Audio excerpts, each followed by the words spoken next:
আমাদের এই ভাই প্রশ্ন করেছিলেন যে আল্লাহর সত্তা, আল্লাহ কি আরশের উপরে আছেন? এটা একটা তার প্রশ্ন ছিল। আর একটা প্রশ্ন ছিল আল্লাহর, জি আল্লাহ সুবহানাহু ওয়া তাআলা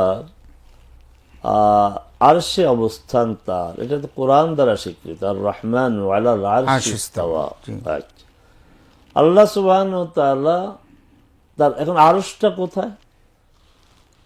এই আরশটা যে সপ্তম আকাশের উপরে, কোরআন মাজিদে একাধিক প্রমাণ। সূরা মুলক, বেশি সময় তো আমাদের নেই। জি সূরা মুলক পরপর দুটি আয়াত, আমিনতুম মান ফিস সামা, তোমরা কি নিরাপদ মনে করো নিজেদেরকে যিনি আকাশে আছেন, জি পরপর দুই আয়াত। জি তো আর কতটা সুস্পষ্টভাবে বলা হবে? তাহলে আমরা জানলাম যে যিনি আকাশে আছেন তার থেকে তোমরা কি নিরাপদ? নিরাপদ না। তো যিনি আকাশে আছেন, জি এবং আল্লাহ সুবহানাহু ওয়া তাআলা অন্য আয়াতে বলা হয়েছে আর রহমান আলাল আরশি ইস্তাওয়া, তিনি তার আরশে অবস্থান করেন। তাহলে কি বোঝা গেল? আরশটা সপ্তম আকাশের উপরে। উপরে তিনি অবস্থান করেন। এখন কথা হচ্ছে যে সর্বত্র বিরাজমান যেটা বলা হয়, কেন বলবো? এটা কোথাও তো নেই।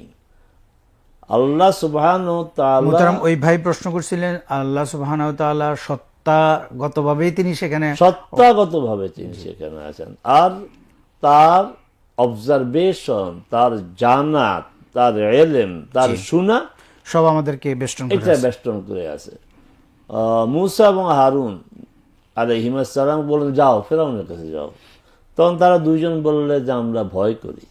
তিনি বললেন যে না, ভয় করার কিছু নাই, লা তাখাফা, ভয় করবে না, জি ইন্নানি মাআকুমা, জি আমি তোমাদের দুজনের সাথে আছি। এই বলে থামে নাই।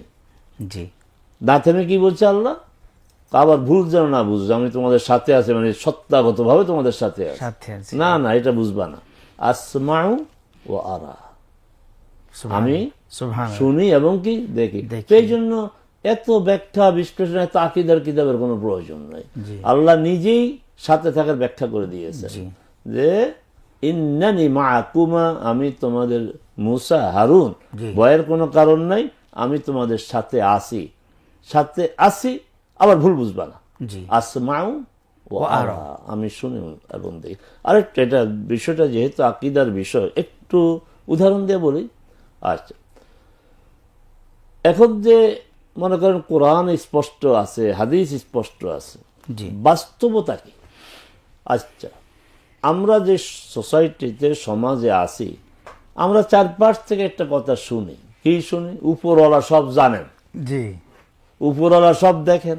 জি দুইজন ঝগড়া করে, যে পারে না, পরাজয় হয়ে যায়, উপরওয়ালা তোর বিচার করবে। করবে, ঠিক। রাগ করে বলে না? জি তো এত উপরওয়ালা, সেই উপরওয়ালাটা কে? জি সেই উপরওয়ালাই হচ্ছেন আল্লাহ সুবহানাহু ওয়া তাআলা। সেই উপরটাই হচ্ছে সপ্তম আকাশের উপর। আজ পর্যন্ত সম্মানিত দর্শক ভাই বন্ধুকে বলে, আজ পর্যন্ত আপনারা কি নিজেরাই কথা বলেন বা নিজেরাই কথা শুনেন? সর্বত্র বিরাজমান যিনি, তিনি সব কথা তো শুনবে। সর্বত্র বিরাজমান যিনি, তিনি তোমার বিচার করবে। জি সর্বত্র বিরাজমান যিনি, তিনি সব দেখেন না। আমরা এটা শুনি না, বলিও না। কি বলি? উপরওয়ালা সব দেখেন, জি উপরওয়ালা সব জানেন, উপরওয়ালা তোর বিচার করবে। আমরা চাইতে গেলে তো হাত উপরে উঠে উপরওয়ালার কাছে যেতে হবে। তো এত উপরওয়ালা বলতেছি, আর বলতেছি কি আল্লাহ সর্বত্র বিরাজমান, হাতটা উপরের দিকে প্রসারিত করে। জি, মোহতারাম, এখানে আমরা যারা আরেকটা বুঝে, আমার নেচারাল যে প্রকৃতিগত সৃষ্টিগত, আল্লাহ এইভাবে আমাদের সৃষ্টি করেছেন। আল্লাহ বিচার করুন, আল্লাহ এইবার উপরওয়ালা বাদ দেন। জি, কি বলে? আল্লাহ আল্লাহ সব দেখে। আল্লাহ, আল্লাহ সব দেখে। আঙ্গুল কয়টা? 5টা। 5টার সাইডটাই কি মুষ্টিবদ্ধ হয়ে যায়। জি। আরেকটা, এটা কি কোনো স্কুলে পড়ায়? এই কথাটা কোনো বাবা মা শিখাইছে? জি না। কোন শিক্ষক শিখাইছে যে আল্লাহর কথা যখন বলবা 4 আঙ্গুল মুষ্টিবদ্ধ করবা, 1 আঙ্গুল উপর দিকে উঠাবা? না, এটা কেউ শিখায়নি। তাহলে এটা হচ্ছে প্রকৃতিগত ভাবেই আমরা এইভাবে অভ্যস্ত। আল্লাহ সব দেখেন, জি আল্লাহ বিচার করবে। জি। মোহতারাম, আমরা মানে হাদিসেও দেখি, আবার আমরা যারা শিক্ষকতার সাথে আছি, ছাত্রদেরকে আমরা অনেক সময় প্রশ্ন করি আল্লাহ কোথায় আছেন। তো কিছু ছাত্র জবাব এইভাবে দেয় যে আল্লাহ 7 আসমানের উপরে আছেন। এখন এইটা মানে সে তো পুরোপুরি বলে নাই, এই পর্যন্ত গেছে। এখন রাসূল যে জিজ্ঞেস করছিলেন যে, কৃতদাসী। জি আইন আল্লাহ, আল্লাহ কোথায়? সে বলছে আল্লাহ ফিস সামা, আল্লাহ আকাশে। এটা সহিহ আকীদা, এটাই সহিহ আকীদা। তাহলে আসমান, সাত আসমান, আরশ, এই তিনটাই আমরা মোটামুটি সহি। আরশটা তো আকাশের উপরে, উপরে, অতএব আকাশের উপরে বললে অসুবিধা নেই। জি। আরশটা তো তারও উপরে। আরশে বললে, আরশে আজিমে বললে এটা একেবারে সুনির্দিষ্ট সুনির্দিষ্ট হয়ে যায়, কিন্তু না, একটু পার্থক্য আছে। যে আরশকে যে আবার টানাটানি করা হয়, জি আরশ আবার কোথায়? জি এই জন্য ওই আকাশটা বলতে সপ্তম আকাশের উপরে আরশ, এইভাবে বলাই বললে নিরাপদ, সুন্দর। নিরাপদ। মোহতারাম, অনেক শুকরিয়া। বিষয়টা আলোচনার মধ্যে দিয়ে আজকে অনেকগুলো বিষয় বেরিয়ে আসছে।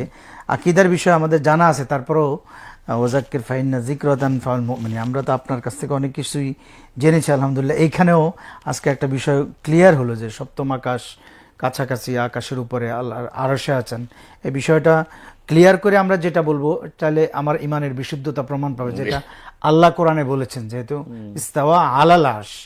আর এই যে আমি বারবার বললাম সপ্তম আকাশ, জি এটা হাদিসে আছে। জি জয়নাব রাদিয়াল্লাহু তাআলা বলছেন, বুখারীর হাদিস, জি জয়নাব রাদিয়াল্লাহু তাআলা রাসূল অন্যান্য স্ত্রীদের সাথে গর্ব করে বলতেন, জি জাওয়াজাকুন্না আহলিকুন্না, তোমাদেরকে রাসূলের সাথে বিয়ে দিয়েছেন তোমাদের পরিবারের লোকেরা, জি কিন্তু আমাকে আমার পরিবারের লোকেরা বিয়ে দেন। জাওয়াজানি আল্লাহু মিন ফাওকে সাব'i সামাওয়াত, আল্লাহু আকবার। আল্লাহ আমাকে বিয়ে দিয়েছেন স্বয়ং আল্লাহ সপ্তম আকাশের উপর থেকে।